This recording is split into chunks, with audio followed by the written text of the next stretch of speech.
வெளிச்சம் டிவியுடன் இணைந்திருக்க பெல் ஐகானை பிரஸ் பண்ணுங்க. பொன்பரப்பில் நடைபெற்ற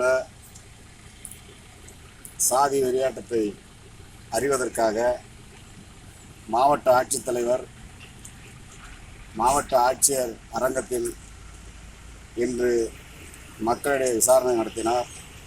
அந்த விசாரணையில் பாதிக்கப்பட்ட மக்களுக்கு நிவாரணம் வழங்க கோரிக்கை வைக்கப்பட்டது. அத்துடன் அந்த கலவரத்தில் முன்னின்று நடத்திய முக்கிய குற்றவாளிகளை உடனடியாக கைது செய்ய வேண்டும், அவர்கள் மீது குண்டர் தடுப்பு சட்டத்திலே கைது செய்ய நடவடிக்கை எடுக்க வேண்டும் என கோரிக்கை வைத்துள்ளோம்.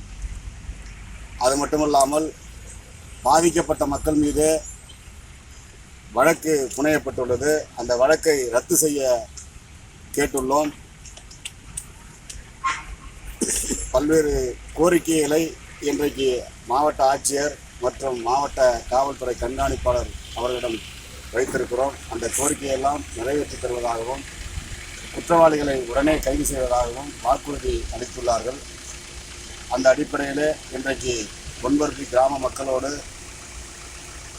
விடுதலை சிறுத்தைகளும் சேர்ந்து நாங்கள் இந்த கோரிக்கையை நிறைவேற்றி தந்தால்தான் நாங்கள் அமைதி பேச்சுவார்த்தையில் கலந்து கொள்ள முடியும் என்கிற கோரிக்கையை வலியுறுத்தியிருக்கிறோம். அவர்களும் அதை செய்து தருவதாக உறுதியளித்துள்ளனர்.